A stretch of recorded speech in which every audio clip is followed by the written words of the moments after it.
করাচির হযরত হাকিম আক্তার সাহেব রাহিমাহুল্লাহ বহুত বড় আল্লাহর একজন ওলি। আরে বিল্লাজের উপাধি। করাচির জামে মসজিদে তিনি নামাজ পড়েন। হঠাৎ করে তাকায় দেখেন একজন যুবক বড় সুন্দর করে নামাজ আদায় করলো, কিন্তু যুবকের ডান হাতটা কাপড় দিয়ে পেঁচাল। যুবকের রুকুটা বড় সুন্দর, যুবকের সেজদাটা বড় সুন্দর, যুবকের নামাজে দাঁড়ানোটা বড় সুন্দর, যুবকের কোরআন তেলাওয়াতটা বড় সুন্দর। খুশু খুজুর সাথে নামাজ আদায় করে করাচির হযরত হাকিম আক্তার সাহেব রাহিমাহুল্লাহ। তিনি বলেন, যুবক, এত সুন্দর করে নামাজ পড়েছ, তোমার নামাজটা আমার বড় পছন্দ হয়েছে, কিন্তু ডান হাত কাপড় দিয়ে পেঁচায় রাখছো কেন? যুবক বলে, আল্লাহর ওলি, আমার হাতের মধ্যে পচন শুরু হয়েছে, দুর্গন্ধ বের হয়, এজন্য আমি কাপড় দিয়ে পেঁচায় রাখি, যাতে করে মানুষের কষ্ট না হয়। যদি কাপড় দিয়ে পেঁচায় না রাখি, তাহলে মসজিদের ভিতরে কেউ নামাজ পড়তে পারবে না, কেউ টিকতে পারবে না। করাচির হযরত হাকিম আক্তার সাহেব আরিফ বিল্লাহ বলতেছে, যুবক, তুমি ডাক্তার কেন দেখাও না? যুবক বলতেছে, ওগো ওলি, সব ডাক্তার দেখানো শেষ, কেউ রোগ ধরতে পারে না, কেউ রোগ ধরতে পারে না। আল্লাহর ওলি কয়, তাহলে চলো অন্য দেশের ডাক্তার তোমারে দেখাবো।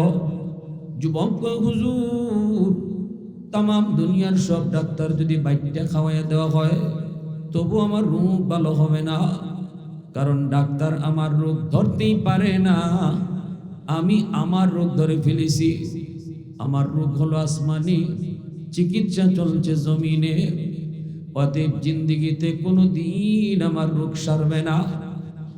এই কথা বইলেই যুবক চোখের পানি সাইরা কান্দে আর কয়, হুজুর, আমি আমার মার গর্ভে একমাত্র সন্তান, জন্মের কিছুদিন পরে আব্বা মারা গেছেন, আমার মা আমাকে নিয়ে জীবন যৌবন কাটিয়ে দিছে, আর কোথাও মা বিয়া বয় নেই। আমার মায় কষ্ট করে করে লেখাপড়া করাইছে। আমি প্রাইমারি শেষ করে হাই স্কুলে গেলাম, হাই স্কুল শেষ করে কলেজে গেলাম, কলেজ শেষ করে ভার্সিটিতে গেলাম, পড়ালেখা শেষ করলাম। সুন্দরী একজন ধনীর মেয়ের সাথে পরিচয় হয়। এই পরিচয়ের সুবাদে আমি তারে বিয়ে করে ফেলি, বৌনিয়া বাড়িতে উঠাই। আমার মা শুধু এতটুকু কইছে, বাজান, বিয়ে করবে তো আমাকে একটু জানাইলি না?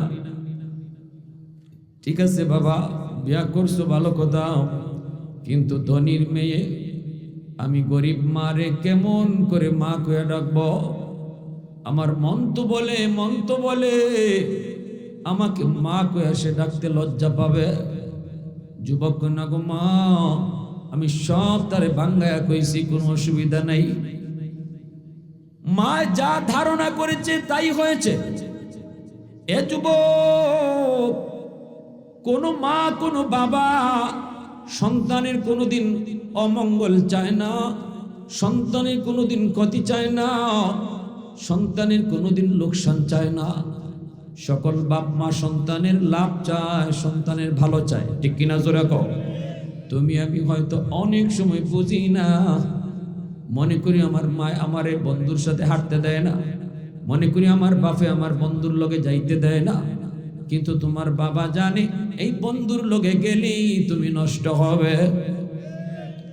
মা ভালো করে জানে ওর সাথে সময় দিলেই তুমি নষ্ট হবে। হয়তো তুমি বুঝো না, তোমার বাল্য বয়স, যৌবন কাল, বন্ধু নির্বাচনের বয়স। এই বয়সটাতে মানুষ বন্ধু চায়, কিন্তু বন্ধু নির্বাচনে অনেক সময় অনেক যুবক ভুল করে। মা ভালো করে জানে, বাবা ভালো করে জানে, এই বন্ধু তার জন্য বন্ধু না, এটা তার বন্দুক। আমার উস্তাদে আমারে কইতো, বাবা, ছাত্র জমানায় বন্ধু বানায় না, ছাত্র জমানায় বন্ধু বানাইলে এটা বন্ধু থাকে না, এটা বন্দুক হয়, বন্দুক। বন্দুক বুঝেননি?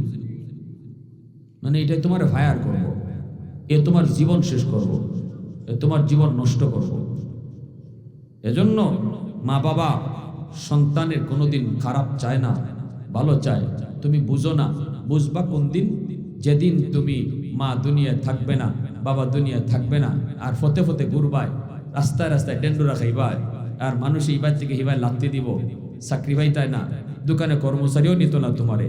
তখন আফসোস করবা, হায় রে, আমার মা আমারে কত কইছিল, আমার বাবা আমারে কত কইছিল, এর সাথে চলিস না, ফরাটা ধ্বংস হইব, ফরাটা ধ্বংস হইব। তখন বুঝি নাই, না বুঝায় আজকে আমি মূর্খ থাকলাম আর মানুষের লাত্তি খাইতেছি। ঠিক কিনা জোরে কও? যেদিন বাবা হবা সেদিন বুঝবা মা বাবা কত বড় সম্পদ। আজ বুঝবা না, ধৈর্য ধরো, ওয়েট এন্ড সি, অপেক্ষা করো। যে সন্তান বাপ মার কথা মানো না, মা ইবাই কইলে তুমি হিবায় যাও, বাপে ইবাই কইলে হিবায় যাও, ওয়েট এন্ড সি, অপেক্ষা করো, একদিন তুমি বাপ হবে, সেদিন বুঝবা তোমার বাবার প্রতিটা কথা কত দাম ছিল। সেদিন টের পাবা মার কথার দাম কতটা ছিল। হীরা মণি মুক্তার চেয়ে দামি ছিল তোমার বাবার কথাগুলি, হীরা মণি মুক্তার চেয়ে দামি ছিল মার কথাগুলি। আল্লাহর ওলি হাকিম আক্তার সাহেব রাহিমাহুল্লাহ ওই যুবককে বলেন, যুবক তাহলে চলো অন্য দেশের ডাক্তার দেখাই। যুবক কয়, না, কোনো ডাক্তার দেখাইতে হবে না হুজুর, আমার পচন ভালো হবে না, কেউ ভালো করতে পারবে না, কারণ আমি আমার রোগ ধরে ফেলেছি। রোগ হলো আসমানে, চিকিৎসা চলছে জমিনে। আগুন লাগছে শেরপুর, ফানি দিলে ফরিদপুর, জীবনে কোনোদিন আগুন নিববে না। যুবক কয়, আমি আমার মার গর্ভে একমাত্র সন্তান, পড়ালেখা শেষ করে বউ আনছি ঘরে, শিক্ষিতা বউ। এই বউ কিছুদিন পরেই আমার মার বিরুদ্ধে আমার কানে নালিশ দেয়। প্রথম দিন আমি ধমক দিয়েছি, বলছি আমার মার বিরুদ্ধে কথা বলবি না। দ্বিতীয় দিন আবারও কয়। এইভাবে একদিন, 2 দিন, 3 দিন বলার পর অটোমেটিক আমি বউয়ের প্রতি দুর্বল হয়ে পড়েছি। আমি মা রুমে ঢুইকা মারে বকাবকি শুরু করলাম, আমি মারে বকাবকি শুরু করলাম। তৃতীয় দিন মা রুমে ঢুইকা মারে বকাবকি কইরা আমি জালেম, আমি নাফরমান, আমার মার গায়ে হাত উঠায় ফেলছি। যেই মাত্র মার গায়ে হাত উঠাইছি, মা চিৎকার দিয়া কান্না করে আর কয়, বাজান, আজ তুই বউয়ের কোথায় মার গায়ে হাত উঠিয়ে দিলি? তোর এই হাতটা মা চুমায়া চুমায়া বড় করছি। বাপের আদর পাস নাই, বাপের আদর মার আদর আমি একাই দিছি। আজকে বউয়ের কথায় তুই আমারে মারলি, ঠিক আছে, আল্লাহ যেন তোর এই হাত ফসায়া দেয়, তুই যেন আমার জানাজার নামাজ পড়তে না পারস। হুজুর, আমি তখনই টের পাইছি আমার পায়ের জমিনটা কাঁপে উঠছে। অফিস থেকে খবর পাইলাম মা মারা গেছে। জানাজা পড়ার জন্য দ্রুত গ্রামে আসতে চাইলাম, কিন্তু এত সমস্যা হয়েছে রাস্তাঘাটে, পৌঁছতে পৌঁছতে অনেক দেরি হয়ে গেছে, জানাজা আমি পাই নাই। তখনই বুঝে গেছি মার একটা বদদোয়া কবুল হয়ে গেছে। আরেকটা বদদোয়া ছিল, তোর হাত যেন পচা যায়। অল্প দিনের পরেই দেখি আমার হাতের মধ্যে ফুরা দেখা দিছে। ফুরা, যে হাত দিয়ে আমি মারে মারছিলাম, এই হাতের মধ্যে ফুরা দেখা দিছে, ফসা শুরু হয়েছে। ডাক্তারের কাছে গেলাম, ডাক্তার অ্যান্টিবায়োটিক, অ্যান্টিবায়োটিক দিল, কিন্তু ফসা ভালো হয় না। ডাক্তাররা কয়, আমরা বুঝি না, বুঝি না, বুঝি না, কেন তোমার পচন ভালো হয় না? এই ঔষধে তো তোমার ফসা ভালো হওয়ার কথা। আমি তখন কান্দি আর বলি, ডাক্তার, আমার ফসা কেন ভালো হয় না? তোমরা না বুঝলেও আমি বুঝে ফেলেছি। তামাম দুনিয়ার ওষুধ যদি বাইটে খাওয়াই দেও, আমার ফসল ভালো হইতো না, কারণ আমি আমার এই হাত দিয়ে মাকে মারছি।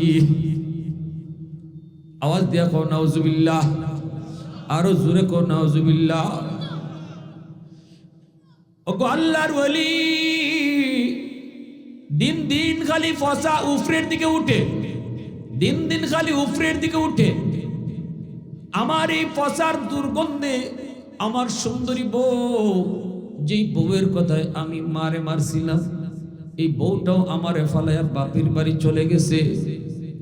আমার এলাকার মানুষেরা বাড়ি থেকে বের করে দিছে, কই তাড়াতাড়ি তুই বাইর, তোর গন্ধে আমরা টিকতাম পারি না। আমারে ঘর থেকে এলাকা থেকে বের করে দিছে। এখন আমি রাস্তায় রাস্তায় ঘুরি, মসজিদে মসজিদে থাকি, আর আল্লাহর কাছে চোখের পানি ঝরায় কান্দি। জানি না আমার আল্লাহ মাফ করবনি। এ যুবক, ভালো করে মনে রেখো, বাপ মার দিলে যদি ব্যথা থাকে, এই মা বাবা যতক্ষণ পর্যন্ত তোমাকে মাফ না করবে, পৃথিবীর এমন কোনো বুজুর্গ নাই, এমন কোনো অলি নাই, এমন কোনো কুতুব নাই যার দরবারে গেলে পরে তুমি মাফ পাইবা।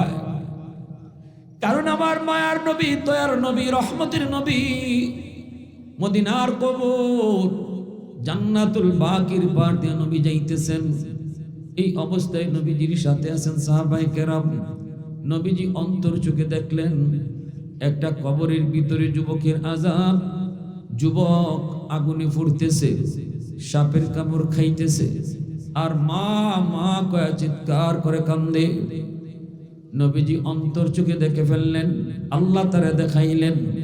কবরের আযাব আল্লাহ আমাদেরকে দেখায় না, কারণ আমাদেরকে আল্লাহ যদি কবরের আযাব দেখাইতো তাহলে দুনিয়াদারি বন্ধ হয়ে যাইত, দুনিয়ার রসুম রেওয়াজ বন্ধ হয়ে যাইত, সন্তান মার লাশ নিয়ে কবরে যাইত না। কবরের আযাব যদি সন্তানে দেখত, বাপ মরলেও বাপের লাশ নিয়ে ডরে কবরে যাইত না। রাতের বেলা কবরে পাশ দিয়া বাড়িতে আওয়াজ যাওয়া দূরের কথা, দিনের বেলাও কেউ কবরে পাশ দিয়া ডরে কবরে পাশ দিয়ে যাইত না। বাড়িঘর বানাইতো কবরের দ্বারা, চৌকে যদ্দূর দেখা যায় কবর, এর ভিতরে কেউ মানুষে বাড়িঘর বানাইলো না। যদি আল্লাহ কবরের আযাব মানুষে দেখাইতো, তাইলে কি সম্ভব ছিল দুনিয়া চলা? দুনিয়াতে চলা সম্ভব নি। কোনানো খবর দিলায় নে বাপরে, কোনানো খবর দিলায় নে মারে। আযাব যদি আল্লাহ দেখাইতো, কবরস্থানের দ্বারে ফারো কেউ গড়ই বানাইলো না। এজন্য আল্লাহ দুনিয়ার নিজাম ঠিক রাখার লাগি, দুনিয়ার ব্যবস্থাপনা ঠিক রাখার লাগি আল্লাহ কবরের আযাবটা মানুষের চোখের আড়াল করে দিছে। মাঝে মাঝে গরু ছাগল টের পায়, দেখবা কবরস্থান থেকে গরু দৌড় মারে, ছাগলে দৌড় মারে।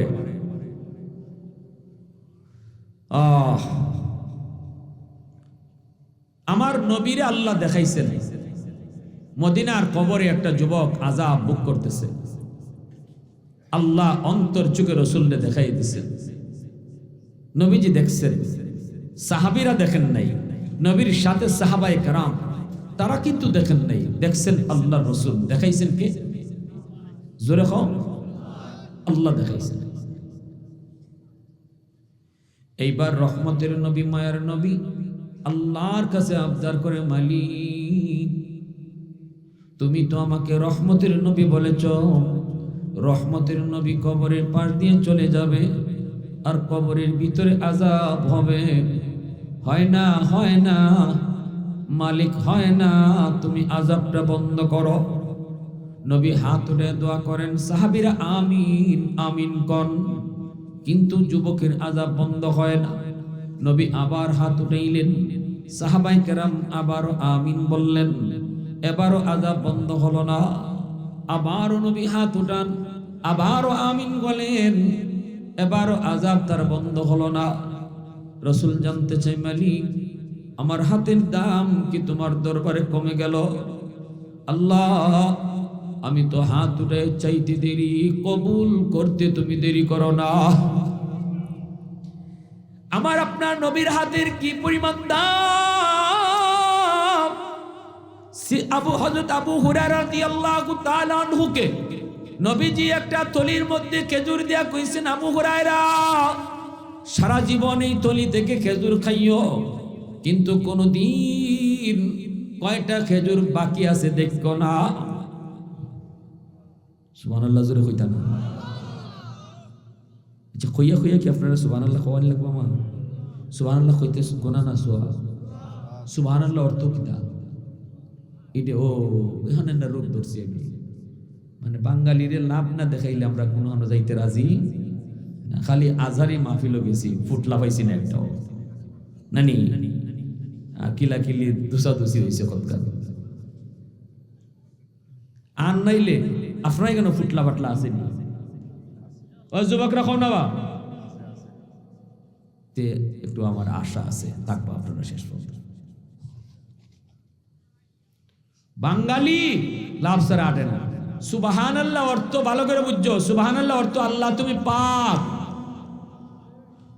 আল্লাহ কয় আমারে যে যত বেশি সুবহানাল্লাহ কইয়া পাক কইব আমি তারে তত ফাক বানায় দিব এরপরও আসতে হইছে আরো জোরে যত আওয়াজ দিয়া সুবহানাল্লাহ কইবা যতবার কইবা আল্লাহ কইন আমি তারে তত তাড়াতাড়ি ফাক পবিত্র বানায় দিব আল্লাহ ফাক বানাইবার অর্থ হইল গুনাহ মাফ করে দেওয়া গুনাহ হইল নাফাক আল্লাহ ফাক বানাইবা এটার অর্থ হইল গুনাহ মাফ করে দিবা এখন সুবহানাল্লাহ কইবেন তো জোরে ইনশাআল্লাহ রাজি আছি সবাই ইনশাআল্লাহ যুবকরা হাত তুলো সজাগ কারা কারা আল্লাহ কবুল করো জোরে বলি আমিন আরো জোরে আমিন মাশাআল্লাহ আল্লাহ তুমি কবুল করো নবীজি আবু হুরায়রা রাদিয়াল্লাহু তাআলা আনহুকে বলেন আবু হুরায়রা নেও এই থলিত কয়টা খেজুর আছে আমি খাইছি বাকিটা রইছে তুমি এখান থেকে খেজুর খাইও হযরত আবু হুরায়রা কইন নবীজির ইন্তেকালের পরেও আমি সারা জীবন এই খেজুর এই থলিত থেকে লইয়া লইয়া খাইছিও না খালি নিজেও খাইছি পেট ভরা মানুষও দিছি অথচ আবু হুরায়রা কইন আমার ধারণা মতে রাসূল খাইয়া খেজুর 6টা থেকে 7টা খেজুর বাকি আছে কিন্তু এই 6-7টা খেজুর রাসূলের আত লাগছিল দেখিয়া আমি এই তলিত থেকে জীবন ভর খেজুর খাইছি একদিনও দেখছি না কয়টা আছে এর পরে রাসূলের ইন্তেকাল হইছে নবী যাওয়ার পরে আবু বকর সিদ্দিকের জমানা আইছে সিদ্দিকের জমানাও আমি তলিত থেকে খেজুর খাইছিও দিছিও এর পরে এখন আবু বকর সিদ্দিকের ইন্তেকাল হয়েছে ওমর ফারুক খলিফাতুল মুসলিমিন হইছেন 10 বছর অর্ধ পৃথিবী শাসন করেছেন ওমরের 10 বছর আমি তলিত থেকে খেজুর খাইছিও মানুষে দিছিও উসমান গনি রাদিয়াল্লাহু তাআলা আনহু জমানায় হযরত উসমানকে যেদিন শহীদ করা হয় উসমান গনি যেদিন শহীদ হলেন বিদ্রোহীরা ওনার রাজ দরবার ঘেরাও করেছিল বাসভবন ঘেরাও করেছিল আর মদিনায় একটা হুলস্থুলি কারবার শুরু হয়েছিল ওই সময় তাড়াহুড়া কইরা কোন জায়গায় যে আমার থলিটা পড়ে গেছি আমি কইতাম পারি না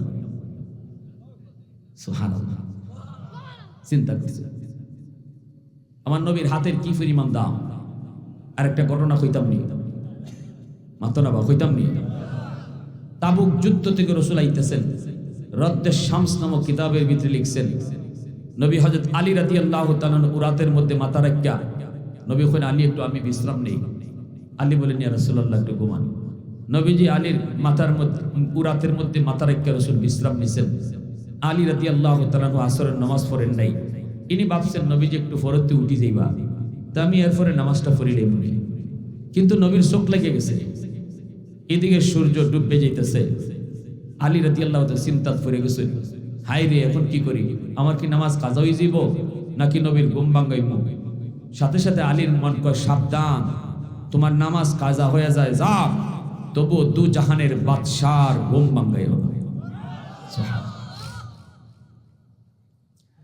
আমার ভাইরা বন্ধুরা যুবক আলী রাদিয়াল্লাহু তাআলা আনহু আর ডাক দিলেন না নবীকে ডাক দিলেন না এই দিকে সূর্য ডুবে গেল নামাজ কাজা হয়ে গেল নবীজির ঘুম ভাঙল আল্লাহর নবী আলীর চেহারা দেখে বুঝে ফেলেছেন একটা কিছু ঘটছে অশান্ত মন বড় পেরেশান দিলের ভিতরে পেরেশানি মনের মধ্যে চাপ পড়ে ঠিক কিনা জোরে বলেন দিলের পেরেশানি চেহারার মধ্যে চাপ পড়ে না পড়ে না আলীর চেহারার মধ্যে চাপ পড়ে গেছে এটাই তো হলো ঈমান। নবীজি বলেন মাল ঈমান ইয়া রাসূলুল্লাহ ইজা সাররাতকা হাসানাতুকা ওয়া ইজা সাআতুকা সাইয়্যাতুকা ফাআনতা মুমিন। নবীকে প্রশ্ন করা হয়েছিল, নবী গো ঈমান কারে কয়? নবী কয় যদি নেক কাজ করো অন্তরে যদি ভালো লাগে, গুনাহ করলে অন্তরে যদি পেরেশানি লাগে, বুঝবা তোমার ঈমান আছে। আলী রাদিয়াল্লাহু তাআলা আনহুর নামাজ কাজা হয়ে গেছে, অন্তরের মধ্যে পেরেশানি লাগছে, চেহারার মধ্যে পেরেশানি ছাপ পড়ছে। নবী জানতে চান আলী রে, এ আলী বল কি হয়েছে একটু বল। আলী কয় নবী গো আমার আসরের নামাজ কাজা হয়ে গেছে। দিনের নবী মায়ের নবী আলী ডাক দিলি না কেন, ডাক দিলি না কেন? আলী কয় নবী গো আমি আমার মনকে জিজ্ঞেস করেছি, আমার মন কয় রে আলী দু জাহানের বাদশার ঘুম ভাঙাবি না, প্রয়োজনে নামাজ কাজা হয়ে যায়, হয়ে যাক। আল্লাহু আকবার জোরে বলেন। কেমন আশিক রাসূল, কেমন আশিক রাসূল। সাথে সাথে আমার নবী হাত উঠায় দিছে, আল্লাহর দরবারে হাত উঠে নবী কয় মালিক আমার আলীর আসরের নামাজ কাজা হয়েছে, নিজের কোনো দোষে নয়, তোমার বন্ধুর আরামের জন্য তার আসরের নামাজ কাজা হয়েছে।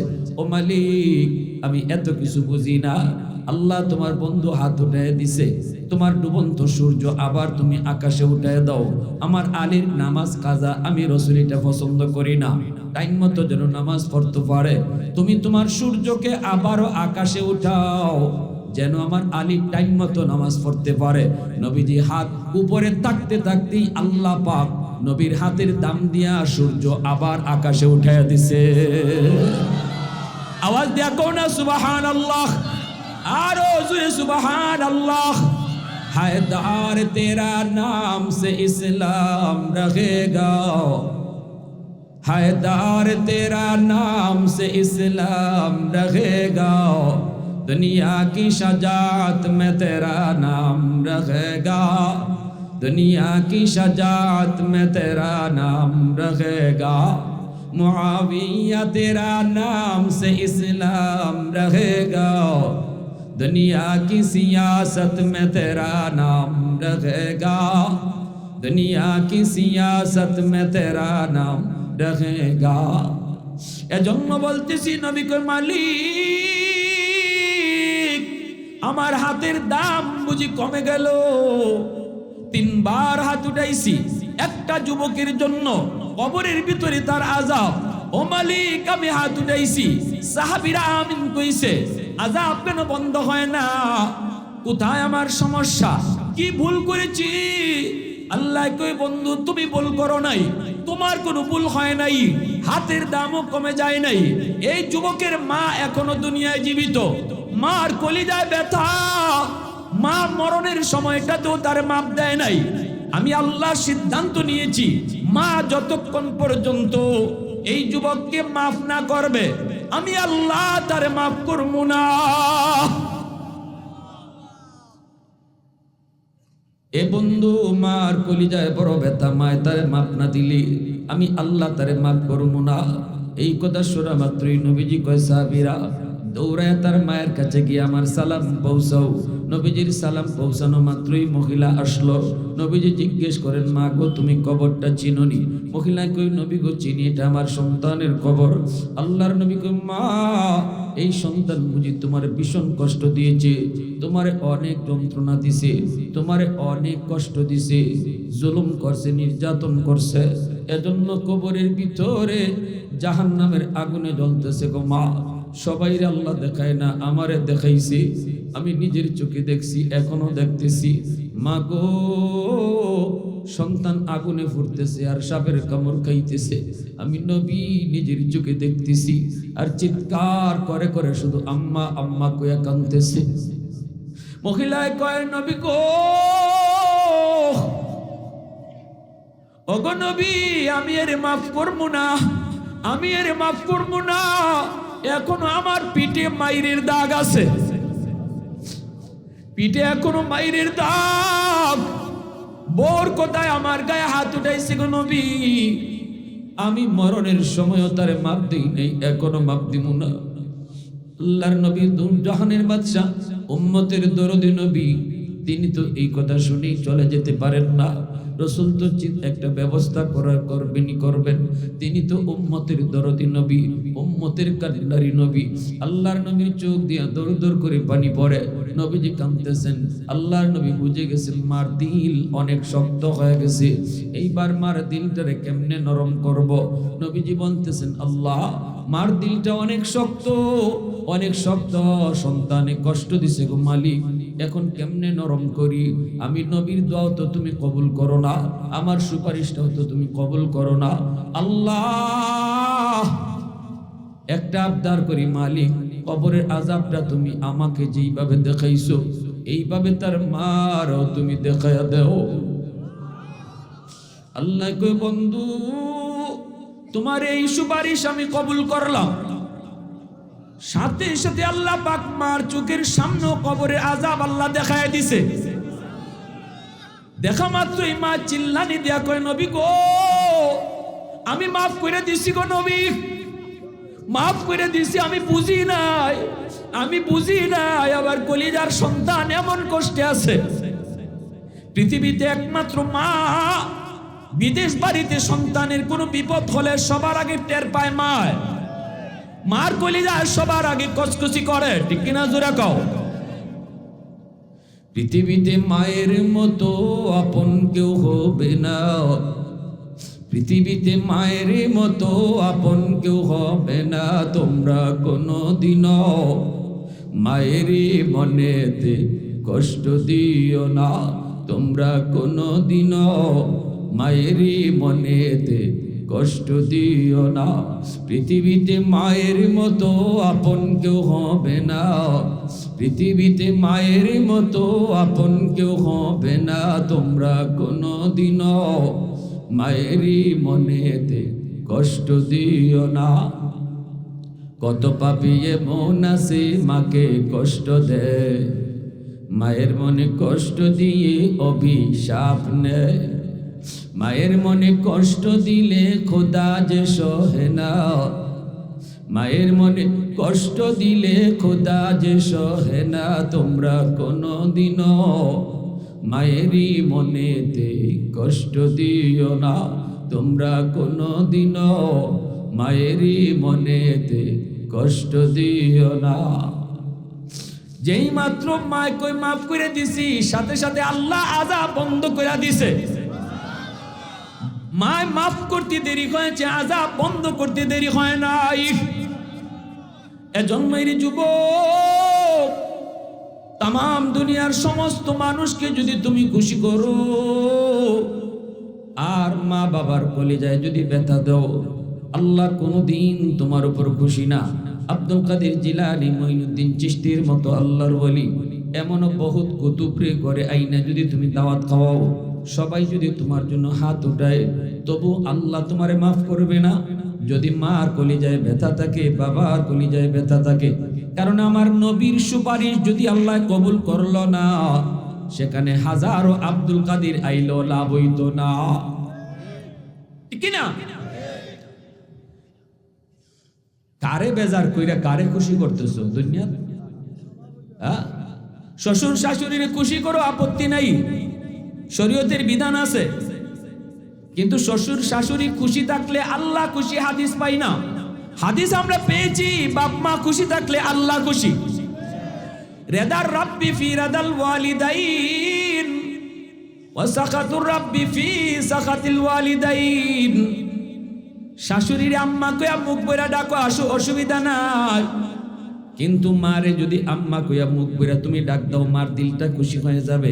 মার দিলটা যদি খুশি হয়, আল্লাহ তোমার উপর খুশি হয়ে যায়।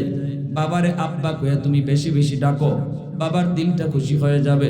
কারণ মা বাবা সন্তানের আম্মা আব্বা ডাকটা শোনার জন্য দিলটা কাকা করে। সন্তান যত বড়ই হোক না কেন যুবক, মার কাছে বাবার কাছে সন্তান কোনোদিন বড় হয় না। সন্তান বড় হলো বাপ মার কাছে ছোটই থাকে। যত বেশি আম্মা আব্বা কইয়া তুমি ডাকবা, তত তাড়াতাড়ি আম্মা আব্বার দিল খুশি হইব। বাজারে যাইতেছো, একটু চিন্তা করে যাও, আম্মা তোমার কি লাগবো, বাবারে কইয়া দাও আব্বা তোমার কি লাগবো। বাজারে গিয়া মার জন্য আগে ফানটা কিনো, বাবার জন্য ওষুধটা তুমি আগে কিনো। কইয়া গেছো মা কি লাগবো, আব্বা তোমার কি লাগবো, বাবার দিলটা খুশি। আল্লাহ কয় বন্ধু তুমি জানায় দাও এই যুবক মারে খুশি করে নাই, মারে খুশি কইরা আমি আল্লাহরে খুশি কইরা নিছে। আল্লাহ, এজন্য বলি যুবক, মা বাবা খুশি থাকলে কে খুশি? আর একটু জোরে বলো কে খুশি? এ যুবক শোনো, চেহারার দিকে নজর করে তাকাইছো, রাতের বেলা তুমি ঘুমাইতে গেছো, বাবার মশুরিটা টানায় দিছো, মার মশুরিটা টানায় দিছো, মার মাথায় একটু তেল মালিশ করে দিছো, বাবার ফাড় তলাতে একটু তেল লাগাইয়া দিছো। জানো নি বাবার দিল খুশি। লাভটা কি? তার লাভটা হইল হাকিমুল উম্মত মুজাদ্দিদি মিল্লাত মাওলানা আশরাফ আলী থানভী বলেন, যেই সন্তান মা বাবারে খুশি রেখে সব সময় চলার চেষ্টা করে, এই সন্তানের দুনিয়ার 1 নাম্বার ফায়দা, আল্লাহ পাক তার হায়াতের ভিতরে বরকত বাড়ায়া দেয়। সুবহানাল্লাহ। 2 নাম্বার ফায়দা হলো আল্লাহ তার রিজিকের মধ্যে বরকত বাড়ায়া দেয়। অল্প রিজিক কামাইব কিন্তু বরকত দিব আল্লাহ বেশি। বাপমার দোয়া যদি থাকে। 3 নাম্বার ফায়দা হলো মা বাবারে খুশি রাইখে চলো, 3 নম্বরে আল্লাহ তোমার ইজ্জতের চেয়ারে বসাইব, দিন দিন তোমার সম্মান আল্লাহ বাড়াইব। 4 নাম্বার হলো আল্লাহ পাক রব্বুল আলামিন তোমার এই দুনিয়ার জমিনে আল্লাহ তোমারে মক্কা মদিনা জিয়ারত নসিব করায়া দিব। বাপ মার যদি দোয়া থাকে, কেন এটা কেন? এটার দলিল হইল মা মিন ওয়ালাদিন বারিন ইয়ানজুরু ইলা ওয়ালিদাইহি নাজরা রাহমাতিন ইল্লা কাতাবাল্লাহু লাহু বিকুল্লি নাজরাতিন হাজ্জাতাম মাবরুরা। দুনিয়াত বাপ মার সেরাফায় চাইছো আর কবুল হজ আমল নামা জমা হইছে। ফেরেশতারা কইছে আল্লাহ এতগুলা হজ তার আমল নামা জমা হয়ে গেছি, খালি বাপ মার সেরাফায় চাইয়া তে তুমি তারে মক্কা মদিনা দেখাইতাই না। আল্লাহ তুমি তারে মরবার আগে মক্কা মদিনা দেখাইলাও। ফেরেশতারা দোয়া করতে থাকে। আর এজন্য মা ভক্ত বাবা ভক্ত সন্তান টাকা পয়সা না থাকলেও আল্লাহ তারে একদিন না একদিন মক্কা মদিনা জিয়ারত করায়। যদি মা বাবার বদদোয়া থাকে, বদদোয়া বাপ মারে যদি কষ্ট দেয়, 1 নাম্বার শাস্তি দুনিয়ার হায়াতের বরকত আল্লাহ কাইরা নিবে। বিপদ তোমার উপরে আওয়ার কথা আসিল না আইব, অ্যাক্সিডেন্টে ফাও ভাঙ্গার কথা না ফাও ভাঙবো। 2 নাম্বার হলো রিজিকের মধ্যে আল্লাহ অভাব দিয়া দিব, রিজিকের মধ্যে সংকীর্ণতা দিয়া দিব। দেখবা তুমি অনেক কিছু করতেছো, ধরতে কোনটা পাইতায় না, ঠিক কিনা? হাকিমুল উম্মত মুজাদ্দিদ মিল্লাত মাওলানা আশরাফ আলী থানভী রাহমাতুল্লাহি আলাইহি তার তাফসীরি কিতাবের ভিতরে কথা লিখছেন। 3 নম্বরে তার ক্ষতি হইল যে সন্তান বাপ মারে কষ্ট দিব, দুনিয়া এরে খালি বেইজ্জত করব, আল্লাহ খালি এরে বেইজ্জত করব, জায়গায় জায়গায় বেইজ্জত হইব, জায়গায় জায়গায় বেইজ্জত হইব। তার সন্তানকে আল্লাহ তার মতো অমানুষ বানাইব। ভালো করে আদ রাখবেন, আমি আমার বাপ মার সাথে যা করবো আমার কপাল ওইটাই আছে, আমার কপাল ওইটাই আছে। একদিন আজ আমি সন্তান, কাল আমি হব বাবা, ঠিক কিনা? আজ যারা সন্তান কাল তারাই হবে বাবা। আজ আমি সন্তান হইয়া বাপ মার সাথে যে আচরণ করতেছি, আগামীকাল আমার সন্তান আমার সাথে এই আচরণই করবে। মানলে মানো, না মানলে নয়, আমার কথা আমি কই যাবো। আলিমুল আমার খাম হইল কথা হয়ে যাওয়া, কেডা মানবো আর কেডা মানবো না এটা আল্লাহ জানে আর হে জানে। মানলেও আমার কোনটা না, না মানলেও আমার কোনটা না, আমার খাম হয়ে যাওয়া। এই দায়িত্ব আল্লাহ রসুল্লাহ দিসলা, ওমা আলাইনা ইল্লাল বালাগ। আল্লাহ কইছেন বন্ধু তুমি খালি হয়ে যাও গা, কেউ ফিটাইয়া নমাজি বানাইতায়, এই জন্য আমি তোমার রসুল বানাইছি না, নবী বানাইছি না। ফিটাইয়া কেউ রে সুদ ছাড়াইতায়, ঘুষ ছাড়াইতায়, ইজাত দায়িত্ব তোমার আমি দিছি না। লাস্তা আলাইহিম বিমুসাইতির, তুমি দারোগা না, তুমি মুবাল্লিগ, হয়ে যাও গা। আমরা আলেম উলামারাও এই দায়িত্বই পেয়েছি। এখন আমার ওয়াজ শুনিয়া কেউ যদি কয় না একটু বুঝোয়া দরকার, মারে আজকে রাত্রি গিয়া মাপসাইয়া খুশি করে লিব, তার কপাল বালা। আর যদি কেউ কয় ইতাওয়াজ হুজুররা করে নি, কত শুনলাম আর কত কত কত কথা কত ভাই গেল, হের নসিব খারাপ। আমি আমার দায়িত্ব আমি আদায় করতেছি, ঠিক কিনা জোরে কল?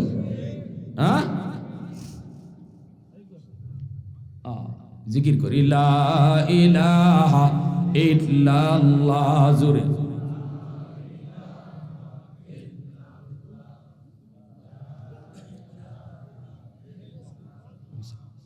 মোহব্বতের সাথে লা ইলাহা ইল্লাল্লাহ।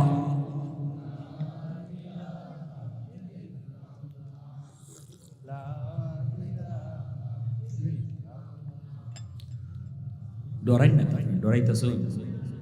হ্যাঁ না, আপনার জিকিরে বুঝাইতেছে আপনার খুব ডরাইতেছ। একটু একটু আওয়াজ দিয়া লা ইলাহা ইল্লাল্লাহ।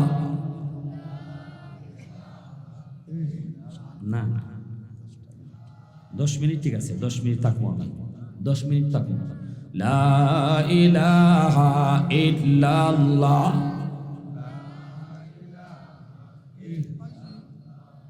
লা ইলাহা ইল্লাল্লাহ।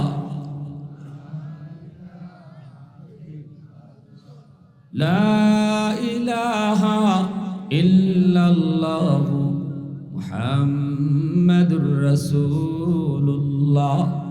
জোরে সুরে বলি সাল্লাল্লাহু আলাইহি ওয়াসাল্লাম। আমার ভাইরা বন্ধুরা, এবার একটু মনোযোগ দিয়ে লক্ষ্য করে শোনো। পৃথিবীতে একমাত্র 3 জন মানুষ আছে যাদের দোয়া আল্লাহর দরবারে সরাসরি কবুল হয়ে যায়। সালাসাতুন দাওয়াতুম মুস্তাজাবাতুন লা শাক্কা ফীহি, দাওয়াতুল মাজলুম ওয়া দাওয়াতুল মুসাফির ওয়া দাওয়াতুল ওয়ালিদি আলা ওয়ালাদিহি। একজন হলো মজলুমের দোয়া বদদোয়া, দ্বিতীয় হলো মুসাফিরের দোয়া বদদোয়া, তৃতীয় হলো বাপ-মার দোয়া বদদোয়া। এই 3 ব্যক্তির দোয়া বদদোয়া আল্লাহর দরবারে সরাসরি কবুল। মজলুমের দোয়া বদদোয়া, দুর্বল মানুষের আহাদারি আল্লাহর দরবারে সরাসরি পৌঁছে যায়। এই যুবক একটু দিলটা নরম করে বুঝো। সমাজের ভিতরে কিছু মানুষ আছে দুর্বল। এই দুর্বলের উপরে সমাজে কিছু সবল মানুষেরা জুলুম করে। ক্ষমতা তার বেশি, গোষ্ঠী তার বড়, লোক তার বেশি, পয়সাও তার বেশি। এজন্য সমাজে ওই প্রতিবেশী মানুষ দুর্বল, ক্ষমতা নাই, গোষ্ঠী ছোট, পয়সাও কম। এজন্য আমি তার উপরে জুলুম করলাম। কথা দিয়া, হাত দিয়া, জমি জমা দখল করে কোনো না কোনো পথে যদি তার উপরে জুলুম করি, যুবক আমার রাসূল কয় এই দুর্বল মানুষটা চেয়ারম্যানের কাছেও বিচার নিয়ে যায় না, মেম্বারের কাছেও বিচার নিয়ে যায় না, গেলেও বিচার পায় না। কারণ সমাজে মেম্বার চেয়ারম্যান সকলের পক্ষে থাকে। মাতো না বাজু রেখো। এমপির কাছেও যায় না, থানায় গেলে দারোগায় মামলা নেয় না, কয় বেটা পয়সা আসেনি তোর। এজন্য ওই দুর্বল মানুষটা, গরিব মানুষটা রাতের অন্ধকারে আল্লাহর আদালতে মামলা দেয়। রাতের অন্ধকারে আল্লাহর আদালতে মামলা দেয়। আর কই মালিক মেম্বারের কাছেও গেলাম না, চেয়ারম্যানের কাছেও গেলাম না, আল্লাহ তোমার আদালতে মামলা বয়ে দিলাম। আল্লাহ পাক রব্বুল আলামিন মামলা বইতে দেরি, আল্লাহ মামলা নিতে দেরি করে না। এজন্য বলি ঘরের বউ তোমার কাছে দুর্বল। কারণ আল্লাহর বান্দি মা বাবা ভাই বোন সব সাইরা স্বামীর বাড়িতে আসছে, স্বামীর হাত ধইরা। এই ঘরের মানুষগুলি কেমন সে জানে না, শ্বশুরের মেজাজ কেমন জানে না, শাশুড়ির মেজাজ কেমন জানে না, ননদের মেজাজ কেমন জানে না, দেবরের মেজাজ কেমন জানে না। এই ঘরের মধ্যে তার আপন বলতে কেউ নেই, আপন শুধুমাত্র স্বামী। তুমি স্বামী যদি তারে মারধর করো, স্বামী যদি তারে বকাবকি করো, স্বামী যদি তারে তুমি স্ত্রীর মর্যাদা না দাও, তাহলে এই মেয়েটা এই ঘরের মধ্যে কেমন করে থাকবি? এখানে তো তার আপন কেউ নেই, মা আসে নাই, বাপ আসে নাই, ভাই আসে নাই, বোন আসে নাই, রক্তের মানুষগুলা কেউ তার সাথে আসে নাই। ছোট্ট থেকে বড় হয়েছে যেই মেয়েটা বাপ মার আদরে, সেই মানুষটা চিরদিনের জন্য মা বাবা ভাই বোনরে পর বানায়া, স্বামীর বাড়ির মানুষগুলাকে আপন বানায়া জীবনের জন্য চলে এসেছে। এই ঘরে আপন তার কেউ নাই। তুমি স্বামী যদি তারে কষ্ট দাও, সে যদি চোখের পানিটা ফালায়, রে যুবক, এই পানির ফোঁটাটা এত গরম, এত গরম, জমিন বরদাস্ত করে না। প্রতিটা পানির ফোঁটা আল্লাহর আদালতের ফাইলে গিয়ে জমা হয়। কিয়ামতের ময়দানে ওই মামলা হবে জটিল, জটিল থেকে জটিল মামলা। দুর্বলের মামলা হবে আল্লাহর আদালতে বড় ভয়ঙ্কর মামলা। তুমি সবল মানুষটার জীবনের নামাজ, তোমার রোজা, তোমার হজ, তোমার যাকাত সব কিছু লইয়া তুমি আটক থাকবা, সব লইয়া আটক থাকবা, তুমি রাস্তা পাইবা না। আল্লাহ বলবে দুর্বলের মামলা তুই আগে ডিসমিস কর, এরপরে তুই তোর নামাজ লইয়া জান্নাতে যা, এরপরে তুই তোর রোজা লইয়া জান্নাতে যা। এর জন্য বলি আল্লাহর নবী বলতেছে 3 ব্যক্তির দোয়া বদদোয়া সরাসরি আল্লাহর দরবারে কবুল। একজন হলো মজলুম, সমাজে দুর্বল মানুষের উপরে কখনো জুলুম করবেন না। ইত্তাকি দাওয়াতাল মাজলুম ফাইন্নাহু লাইসা বাইনাহা ওয়া বাইনাল্লাহি হিজাব। 2 নম্বরে নবী কয় মুসাফিরের দোয়া বদদোয়া। মুসাফিরকে কষ্ট দিও না। মুসাফির কষ্ট পাইলে এটাও আল্লাহর দরবারে সরাসরি পৌঁছে যায়। দোয়া নিও, দোয়া দিলে দোয়া পৌঁছে যায়। 3 নম্বরে রসুল কইছে বাপ মার দোয়া বদদোয়া। বাপ মায়ের দোয়া দিলেও কবুল, বাপ মায়ের বদদোয়া দিলেও কবুল। বদদোয়া দিছিল মা, তোর হাত যেন ফচ্চা যায়, ফচ্ছে না? জোরে খোকা। আর দোয়া করছিল কি জাত দোয়া, ঘটনা একটা কইতাম নি, মনে পড়ে গেছি, কইতাম নি। মুসা নবী একদিন আল্লাহর আল্লাহ জান্নাতে আমার বন্ধু হইব কেডা? আল্লাহ কয় তোমার বন্ধু হইব অমুক বাজারে এক কসাই। কসাই মুসা নবী কয় আল্লাহ আমি একটা নবী আর জান্নাতে বন্ধু হইব কসাই? আল্লাহ কয় হ। মুসা নবী কয় আল্লাহ কোন আমলের কারণে অত বড় মর্যাদা কসাই বেটায় পাইব? জান্নাতে আমি নবীর বন্ধু হইব। আল্লাহ কয় আমি কইতাম না, তুমি কে দেখ খুঁজে বাইর করো। মুসা নবী মুসাফিরের সুরত দইয়া এই কসাই বেটার কাছে আইসেন, পরিচয় না দিয়া। আমল জানতা কোন আমলের উসিলায় সে এত বড় মর্যাদা পাইছে। জান্নাত খার বন্ধ হইব? জোরে হোকা।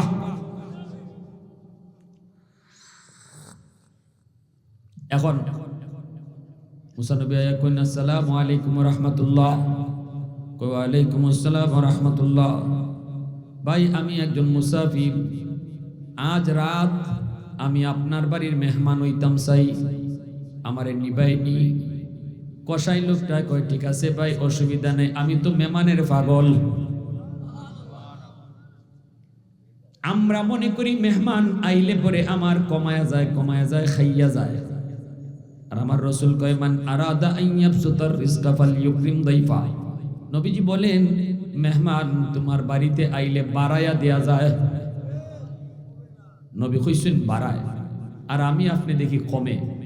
আমারটা ঠিক না, নবীরটা ঠিক? হ্যাঁ, মেহমানে কমায় না বাড়ায়? এটা আমার রাসূলের কথা। এই লোকটাই কই ভাই চলেন আমার বাড়িতে চলেন। মুসা নবী তার বাড়িতে রওনা। বাড়িতে ঢুকলেন, নবী পরিচয় দেন না। দুইকে দেখেন লোকটাই মার রুমে আগে ঢুকলো, মারে যায় কুলে নিল। বৃদ্ধা মা বিছানায় কবুতরের বাচ্চার মতো পড়ে আছে।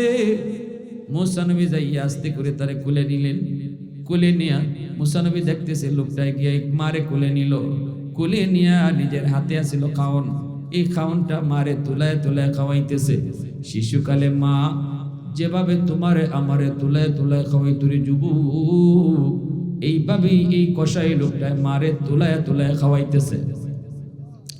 বাজার থেকে ঘরে ঢুকলো, বোর রুমে আগে ঢুকলো না, সন্তানের কাছেও আগে গেল না, মা রুমে যে আগে ঢুকছে, মারে আগে খাওয়ান দিতেছে। দুইটা অবুঝ বাচ্চা বাবার পায়ের কাছে এসে পড়ে গেছে। আব্বু পেটের ক্ষুধা, সারাদিন কিছু খাই নেই, আমরা ক্ষুধার তো বাবা আর পারি না, খানা দাও খানা দাও। তখনই বাপে মাথায় হাত বুলায়, আদর করে চুমা দিয়া কয় বাজান একটু অপেক্ষা করো, আমিও খাই নাই, আব্বুও সারাদিন যাবত উপবাস, মেহমান হয়েছে, মেহমান রেলো একসাথে আমরা খাইমু, এর আগে তোমার দাদুরে খানা খাওয়াইয়া নেই। মুসা নবী কই ভাই এই মারে আগে খাওয়াইতেছো, বাচ্চাগুলারে পরে দিবা? কহ বাচ্চাগুলা কি তোমার কই আমার? কতদিন ধইরা মারে আগে খাওয়াও পরে নিজে খাও? লোকটায় কই 40 বছর যাবত।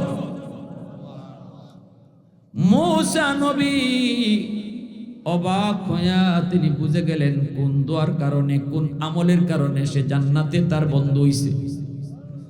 মূসা নবী এইবার হইতেছে, ভাই রে, মা কি যেন তোমার বিড়বিড় করে দোয়া করলো, কি যেন কইল, একটু শোনাও তো। কই মা 2টা দোয়া করে, 2টা দোয়া। একটা দোয়া মায় করছে, একটা দোয়া আমার কবুল হয়ে গেছে, আমি দুনিয়াতে নগদ পাইয়া গেছি। আরেকটা দোয়া কেমনে কবুল হইব আমার বুঝে পড়ে না। মূসা নবী কয় কি দোয়া টোর করছে কও। মা একটা দোয়া করে, আল্লাহ আমার সন্তানের দুনিয়াতে তুমি ইজ্জতের সাথে রাইখো, কখনো বেইজ্জত করো না, রিজিকের অভাব দিও না। এই দোয়াটা আমি দুনিয়াতে নগদ পাই নিছি। আল্লাহ আমারে অনেক ইজ্জত সম্মানের সাথে রাখছে, অভাব আমার নাই, আমি বড় সুখে আছি। 2 নম্বর আরেকটা মায় দোয়া করে, এটা কেমনে কবুল হইব আমি বুঝি না। মূসা নবী কই কি দোয়া? কই মা সব সময় দোয়া করে, আল্লাহ আমার সন্তানরে তুমি জান্নাতে মূসা নবীর বন্ধু বানায়া দিও। কেমনে কবুল হইব বুঝি না, বুঝি না। আমি একদম সাধারণ কসাই মানুষ, জান্নাতে মূসা নবীর বন্ধু কেমনে হইব? মূসা নবী কয় ভাই আমার বুকে আয়, তোমার মার দ্বিতীয় দোয়াটাও আল্লাহ কবুল করে নিছে। আমি হলাম বনি ইসরাইলের নবী মূসা, আমি আল্লাহর কাছে জানতে চাইছিলাম মালিক জান্নাতে আমার বন্ধু কেডা হইব? আল্লাহ তোমার ঠিকানায় আমারে পাঠাইয়া দিছে, আর কইছে আমি আইয়া খুঁজা দেখতাম কোন আমলের কারণে তুমি জান্নাতে আমার বন্ধু হইছো।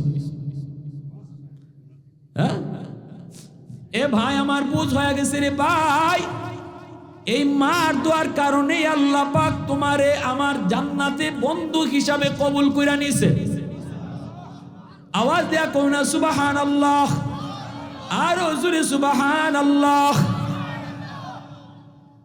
আহাদুল লাইসা কামিসলিক সামাদুল লাইসা কাফাদলি লিমানিল মুলকু তুগু ইতু সাজাওয়ার খুদাই, তু খুদাওয়ান্দে ইয়ামিনি তু খুদাওয়ান্দে ইয়াসারি, তু খুদাওয়ান্দে জমিনি তু খুদাওয়ান্দে সামাই, তু রহিমি তু করিমি তু সামিঈ তু বসিরি, তু মুইজ্জি তু মুদিল্লি তু মালিকিল আরশি বজাই, বরি আজ জু চেরা ই বরি আজ সুরত রঙ্গি, বরি আজ ইজ্জ নিয়াজি বরি আজ বিম উমিদি, বরি আজ খুরদন ও খুফতন বরি আজ তুহমত মরদন, বরি আজ বিম উমিদি বরি আজ রঞ্জ বালা।